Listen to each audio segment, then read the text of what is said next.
Welcome to Jill on Money, powered by The Compound. I am Jill Schlesinger. Hey, right before we came on air, we got an idea for a topic.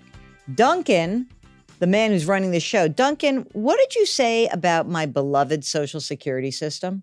I just said, is it going broke? The answer, as Mark Talercio, hello, Jill, my co-host, will say, is no freaking way. No way. There's no way. That would be political suicide. So here's the deal. Just like reminder. Social Security is a pay-as-you-go system. We pay into Social Security. That's the line item FICA taxes. So employers and employees both pay in 12.4% up to a certain amount. The Social Security wage base, I guess it's like 160 grand-ish right now. And you pay in, your employer pays in. Those benefits go out to people who are collecting Social Security. And what happened was that slew of baby boomers were paying into the system, and there was more money coming in than was getting paid out, which meant there was a big fund that built up. Now that fund is dwindling down because we have 10,000 baby boomers that are retiring every day.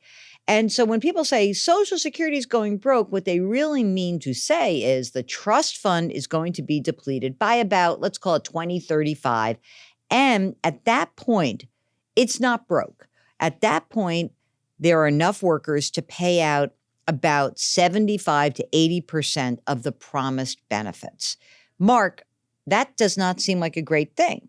It's only a fraction. So why do you think that it's not going away? And why do you think that it's going to stick around? Well, as I said when we first came out, it would be political suicide for the system to go away. Everybody, first of all, sadly, a lot of people depend on Social Security. 40% of people who are retired, it's their main form of their income. Yeah, which is, not ideal, but that it is what it is. So for that reason alone, it's not going to go away. I think we talked about in an earlier episode, only 20% of employers offer defined benefit plans, which was like that was the way it used to be all the time. So now everybody's kind of on the hook for their own retirement savings. Everybody, most people have 401ks or 457 plans or whatever else. People in the workforce have to start thinking of Social Security as their own personal pension plan. That's how you have to think about it. Don't think, I just think like the name comes with like some sort of bad connotation. Like Duncan says, we were talking to Duncan before we started. He's like, I don't even think about Social Security. I don't even know what the heck it is, what it's going to do, if it's going to be there. I just think we have to do a better job of kind of re-imaging the whole system. And by the way, it's such a powerful system. And millions of people are entitled to it and are going to collect. And those people do vote. But I will say that it's a mathematical problem. Like when I think about how to fix Social Security, how do we make sure we restore 100% of the benefits? There's a few ways around it. One is that you can actually raise the amount of money on which you tax Social Security. So maybe instead of $160,000, goes up to $200,000. And maybe you say, okay, up to $200,000, then we're going to have maybe another $300,000 that's not taxed, but everything over $500,000, you got to pay those FICA taxes again. So that's one way to do it. Second way to do it, raise the actual rate, 12.4%. Maybe we do 13%. Boom, done.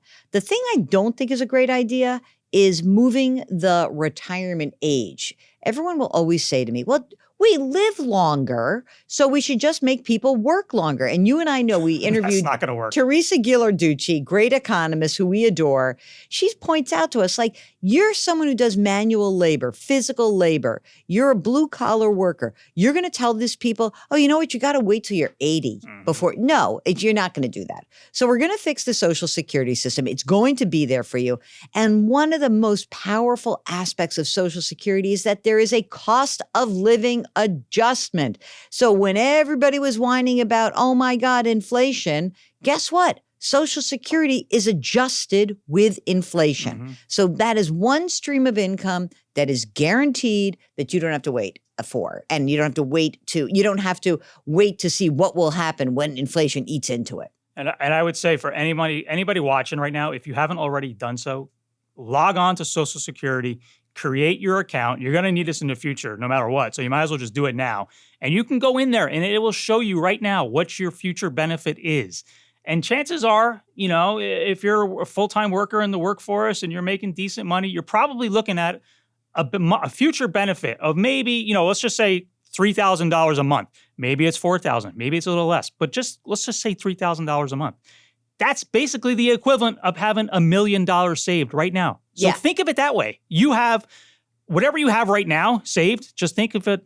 Just kind of think that you have another $1 million saved on top of that with your future Social Security earnings. So you got to go to ssa.gov, create an account, and now you have that new federal login idea. It's a pain in the neck, but do it. And there's a great tool. If you're thinking about doing a career shift or change your careers, or you're going to start earning less money at, say, 55, you can plug in all these different numbers and it'll show you what your future benefit looks like. And you know what's so fascinating also? There are 3 big ages to think about when it comes to Social Security.